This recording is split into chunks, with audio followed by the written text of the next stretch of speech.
എല്ലാവർക്കും നമസ്കാരം.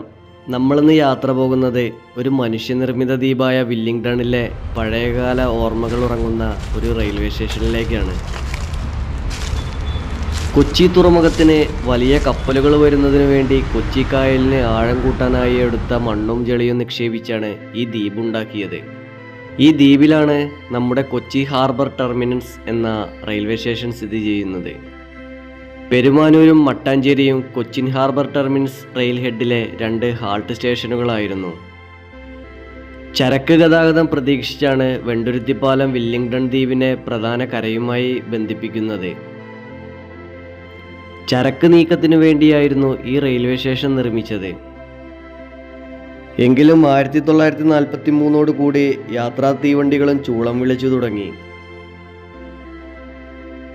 കൊച്ചിയിൽ നിന്ന് ഷൊർണൂരിലേക്ക് പാസഞ്ചർ ട്രെയിൻ ആരംഭിച്ചതോടെ ഈ റൂട്ടിൽ പാസഞ്ചർ ട്രെയിനുകളുടെ പ്രവർത്തനക്ഷമമായി. 1944 മദ്രാസ് കൊച്ചി എക്സ്പ്രസ് ആരംഭിച്ചു. Madras express, island express, tea garden, Jayanti Janata, Mangala, Raptisagar, Parashuram, Kerala express എന്നിങ്ങനെ ഇന്നത്തെ പേരുകേട്ട ട്രെയിനുകളെല്ലാം യാത്ര ആരംഭിച്ചത് ഈ റെയിൽവേ സ്റ്റേഷനിൽ നിന്നായിരുന്നു. ഒരുപാട് ദൂരയാത്രകൾക്ക് ഈ റെയിൽവേ സ്റ്റേഷനുകൾ ഉപയോഗിച്ചിരുന്നു. പൈതൃകങ്ങളുടെ പട്ടികയിൽ ഇടം പിടിച്ച റെയിൽവേ സ്റ്റേഷനുകളാണ് Cochin harbour terminals, Mattancherry halt, അതുപോലെ എറണാകുളം ഹോൾഡ് റെയിൽവേ സ്റ്റേഷൻ. കാലങ്ങൾ മുന്നോട്ട് പോകുമ്പോൾ വികസനങ്ങൾ വന്നതോടുകൂടി ഈ സ്റ്റേഷനുകളുടെ പ്രാധാന്യം നഷ്ടപ്പെടാൻ തുടങ്ങി. ഇതിന് പ്രധാന കാരണങ്ങളിൽ ഒന്നാണ് എറണാകുളം ജംഗ്ഷൻ, എറണാകുളം ടൗൺ സ്റ്റേഷനുകളുടെ ഉദ്ഘാടനവും വികസനവും. ഇവിടെ ഓടിയിരുന്ന മിക്ക ട്രെയിനുകളും വഴിതിരിച്ചു വിട്ടു. ബേസ് സ്റ്റേഷൻ കൊച്ചിയിൽ നിന്നും തിരുവനന്തപുരത്തേക്ക് മാറ്റി. 1996 റെയിൽപാത വൈദ്യുതീകരണത്തിന് നേവിയുടെ സിവിൽ ഏവിയേഷന്റെ അനുമതി കിട്ടിയില്ല. അതുകൂടാതെ വാത്തുരുത്തി റെയിൽവേ ഗേറ്റ് അടച്ചാൽ ഉണ്ടാകുന്ന ഗതാഗതക്കുരുക്കും രൂക്ഷമായി. അങ്ങനെ വീണ്ടും ഈ റെയിൽവേ സ്റ്റേഷന്റെ ചിറകുകളുടെ ചലനശേഷി കുറഞ്ഞു. അവസാന കാലത്ത് കൊച്ചിൻ ഷൊർണൂർ പാസഞ്ചർ സർവീസ് മാത്രമായിരുന്നു.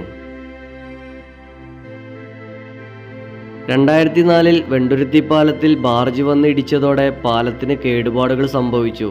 അങ്ങനെ ഈ ട്രെയിൻ സർവീസുകളും നിർത്തലാക്കി. പിന്നീട് പുതുക്കിയ പാലത്തിലൂടെ കടന്നുപോയത് വിരലിലെണ്ണാവുന്ന ഗുഡ്സ് ട്രെയിനുകൾ മാത്രമായി കുറഞ്ഞു. പരീക്ഷണാടിസ്ഥാനത്തിൽ 2018 സെപ്റ്റംബർ 26 മുതൽ ഒരു മാസത്തേക്ക് എറണാകുളം ജംഗ്ഷനിലേക്ക് ഒരു ഡെമോ സർവീസ് ആരംഭിച്ചു. ക്രമേണ അതും നിർത്തലാക്കുകയായിരുന്നു പിന്നീട് ഉണ്ടായത്. വികസനങ്ങൾ വരുമ്പോൾ ചരിത്രങ്ങളാകുന്ന ചിലതിലൊന്നാണ് നമ്മുടെ ഈ റെയിൽവേ സ്റ്റേഷൻ. കരിയെഞ്ചിൻ വലിക്കുന്ന തീവണ്ടികളുടെ ഓർമ്മകൾക്ക് സാക്ഷിയായി അവശേഷിക്കുന്നത് ഈ സ്റ്റേഷനുകൾ മാത്രമാണ്. വർഷങ്ങൾക്കു പിന്നിലെ ഡെമോ സർവീസുകൾ വിജയിച്ചിരുന്നു എങ്കിൽ അന്നത്തെ കൊച്ചി നഗരത്തിൻ്റെ ഏറ്റവും വലിയ വികസന കുതിപ്പായേനെ. നമ്മുടെ ഊട്ടി, നീലഗിരി എന്നിവിടങ്ങളിലേക്കുള്ള ആ ട്രെയിൻ യാത്രകൾ എത്ര മനോഹരമാണ്. അതുപോലെ ഇവിടെയും ഒരു സർവീസ് വന്നാൽ നന്നായിരിക്കുമല്ലോ. വീണ്ടും അടുത്ത നല്ലൊരു വീഡിയോയുമായി നമുക്ക് കണ്ടുമുട്ടാം.